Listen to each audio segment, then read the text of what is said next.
Ako pala po si Amado Paglia Jr. Ito po, tinutulugan ko ang pinakabahay ko po. Ito pong waiting shed. Sana po, iba po mga vlogger dito sa Kabikulan, sa buong mundo, sana mapansin po ninyo to. Lalo na po si Virginia, sana malaman po ako dito sa waiting shed. O si Tikram. Sana madalaw din ako ni Tikram at mabisita man ako dito. Ako po ay isang ulilan lubos na po na matanda na. Nag-edad pong 51 anyos. Ako po ay nagtitinda po ako sa Pulanggi ng cotton toasted. Pag wala pa akong benta, umuwi na pa ako para magpahinga po dito sa waiting shed. Ito po ang pinakasilbi kong tahanan. Kung halimbawa ko po hanapin po ninyo, matatagpuan po ako ninyo sa ipagtanong lang ninyo yung tindahan na to. Nasa may diversion ako sa Pagsuayan. Nandito po ako sa Pagsuayan diversion, papuntang Pinali, ang waiting shed papuntang Pinali at papuntang Balangibang. Sana po papasko na lang po ninyo sa akin. Wala rin po akong bahay.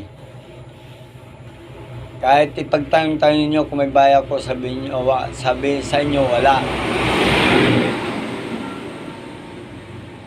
Maski saan pa na, kung saan ako abuti ang gabi, doon na po natutulog. Umuwi pa ako dito, minsan alas 7 ng gabi, minsan alas 8. Sana po yung mga nagko-comment naman po dyan, wag naman po mag-comment dahil hindi po ninyo alam ang dinadaanan ko at dinadaanan ng naging pamilya namin dati. Yung nanay ko po, patay na po. Tatay ko na rin po, patay na po. Naman po kung kapatid kong tumutulong sa akin, patay na rin po. Ngayon po, kaya pa ako uminging tulong sa inyo, yung may mga busilak na kalooban dyan, lalo yung mga taga Manila, taga ibang bansa, sana mapansin po ninyo tong pagbablog to na to. Hindi pa ako nakakapagsulat pa ako, pangalan ko lang po. Tapos nakakapagbasa man po ako yung kahit ko lang basahin. Katulad ng Maklaran, Paranaque, Pasay, Tuntong Pulanggi, Ligaw, Gaspe. Yan lang po kaya ko mga basahin. Pero mga iba pong mga katulad ng matataas ang babasahin, hindi ko po kayang basahin. Hindi rin po ako mag-fill up ng bayadita. Dahil wala man pa ako pinag-aralan. Kaya lang po inabot ko. Dahil kapos pilot man po din ang magulang ko.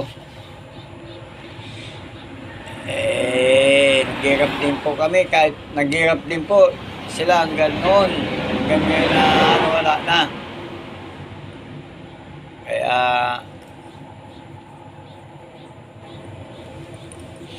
wala man pa ako kamag-anak.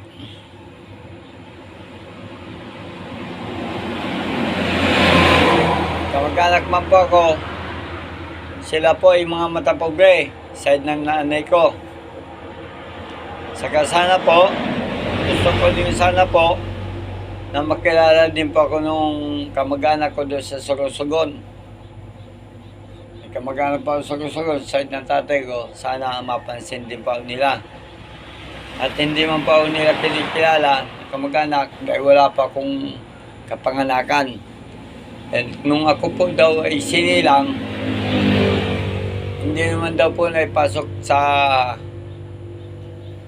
yung birth certificate ko, hindi po naipasok nila. Hindi man daw po napagawaan sa NSO.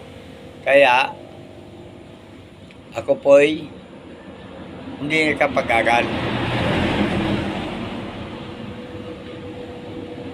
Sana tulungan sana po ninyo. Lalo na po kay Idol Tekram. Sa kay Idol Virginia Case. At kay kay Daddy Frank. Sana lahat ang mga vlogger dyan sa Team Kalinga, sana tulungan po ako ninyo. Maraming salamat po. Hanggang dito na lang po. Sana pagpalain kayo may kapal. At papasko na lang po niyo sa akin. Maraming salamat.